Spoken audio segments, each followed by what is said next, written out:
Because Europe, he's been hired to go fly over to Europe to test water, because they actually have bathing and showering standards. So why don't we? We're so advanced. Because that means it's going to cost somebody money. I know, there's that one. But it's going to cost somebody money to fix things, to properly protect people. And then they're going to have to put in filtration systems in everybody's homes, which, by the way, not one single filtration system at this point can filter out all the contaminants in our water. And just 1 second while I'm just breaking up the recording. Cool. But so what are some things that you've noticed that the government has been able to pay for while maintaining the fact that we can't afford to test your water, we can't afford to replace your pipes, we can't afford to give you guys proper health care after the poisoning that we did to you? So they basically started passing out cases of water. They were donated from like Share and other people who donated semi-trucks full of water. People who donated money, it went towards like to United Way and Food Bank, and that was all water. So the state wasn't paying for bottled water. It was all, they were giving out donated water. So they did that. So now they're having to pay for bottled water, which is why they're trying to shut it off. Because God knows they don't want to pay for anything. So we can go pick up our rations of bottled water at the water pods. If you can get there, if you have a car. Because there's 9, for 100,000 people, there are 9 water pods, which are basically parking lots, church parking lots. And if you have a car, you have to get there between noon and 6, Monday through Saturday. I work. So that's kind of hard. So there's a lot of times we just have to go buy our own water because guess what? We run out. And I'm not going to cook with tap water. There's no way that I'm going to re-poison my kids. So, nor am I going to trust them, by the way, when I say that. Hello. Yeah, so, but they make us look crazy. They make us look like we're stupid people because we don't trust them. Because you, I don't know, lied. You lied for 18 months and you still are lying. Anyway, so back to it. So, and then if you want, you can pick up a $20 tap filter that is certified to reduce, not remove, lead, but not anything else. It doesn't remove phosphates.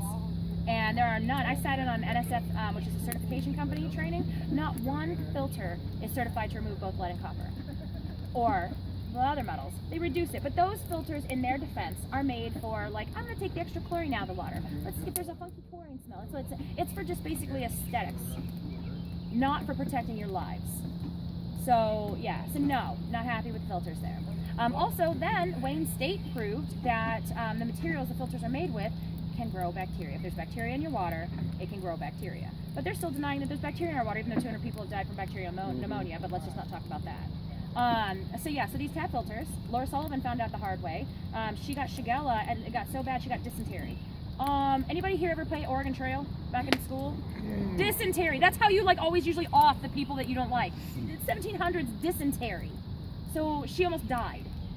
So there's that. And she is not a dumb person. She's an engineering professor at Kettering. She's a PhD. She trusted the filters like they told her to. And look how that worked out. So so they gave this crappy tap filter, so you can have that. Sweet. Let's see. How about it? I gotta get going. Okay. I'm just not, honey, I just don't, I'm not.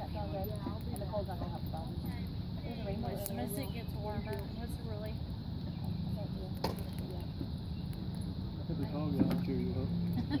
I got you. I'm sure I'll see you again. I'll be back here. Okay, and if you need to come over and help, let me know whenever. Anytime.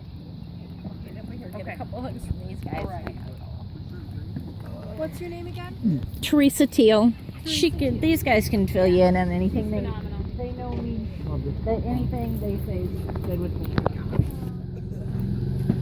I love you guys. Love you too. She has 0 fucks to give. Yeah, she's fighting cancer. She's fighting for every day of her life, and she's gonna live in boiling water. And as for the 0 fucks she gives, they give her none back. She'll matter. We don't matter. Nobody matters. We wear the shirts that say Flint Lives Matter, but we're also like, does anybody else think that way? Because we don't think that the people believe that. You know, like we believe it. That's why we fight. What I've been trying to tell people that I'm interviewing them is, you know, it inspires me to see people out here. I feel like this is, you know, it makes me proud to be an American, not to see what you guys are having to deal with, but the fight you're putting up against all odds, against everybody being against it. It would be so much easier to sit down and shut up. And people have left, people quit. I mean, and for some people for good reason, because they're sick, they're tired, they can only handle so much, and the losses we get kicked in the teeth left and right. And so one of the things I do, because my husband works his ass off and I work when I'm here, is I travel to different cities. Like I was in East Chicago, and I'm like, okay, let's help you get organized. Let's help you fight this fight, because guess what? Don't give up. You're fighting for your human rights, you're fighting for your kids' futures, you're fighting for everybody else around you, whether you realize it or not. And that's why we don't quit. As hard as it's been, 28 months of my life I would love back. Because it's all been water. Like I'm a music promoter. I miss my bands, I miss my concerts, I miss my life. But I do this because it's what's right. And also then I wouldn't have met such awesome people. I wouldn't have met any of you people without this, you know, so I mean, so that's cool. But I mean, and we have those bonuses, and we have little wins, but every single win, like with the settlement, with the lawsuit settlement, okay, so it's a little bit of a win. We're making them do something, a little bit of our part that's right, but guess what? Now we got to fight for the mains. We got to fight for the copper service lines. We got to fight for the interior plumbing. We got to fight for Medicare for all. We have to fight for all this stuff. So yes, it's a little win, but guess what? There's 100 more things we have to do. So it's an ongoing, like, lifelong thing. But then when I sit back and I see Chicago, that they hate, the government apparently hates worse than us, which I didn't think anybody did. But I realized, okay, so we're all joined together. And then I was at the film festival and listening to the victims of Katrina and how they're fighting. I'm like, that was inspiring to me. I'm like, you guys have been fighting this for 10 years. So, okay, we can do this.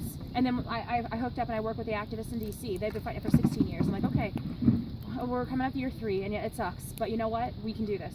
And we need to do it. And we all need to do it together. Every city, every poor and poisoned city needs to join together and say, enough is enough. We matter. Stop, valuing our existence by what's in our bank accounts. And now you shut up and listen. Because you know what, government, we're your bosses. Whatever happens, whatever apocalypse comes upon us because of Trump, doesn't matter. This is still our country and our government, our water, our land. Well, with exception, obviously, that we stole. But they have no right to dismiss human lives like this. None whatsoever. And so it's our job to fix this, because we have to leave better world. We have to leave something better for our kids and their kids, and hopefully the world still exists then. But I mean, seriously, it's ridiculous. So, and why should people from the surrounding communities come to this camp? Why do you think it's important for them to join the movement? A lot of the media has put out that and crazy people make videos in burnt out trailer parks and like in front of empty homes, which every city has, but that's not Flint. We have a fight here. We have a history to live up to. We have a legacy that's been left, like big shoes. The sit-down strike, the civil rights, the housing. Exactly. We have this huge history. We have awesome things here in Flint. Exactly. So we have but I read about it. But that's the thing, is that like we have amazing things here, and we are good people.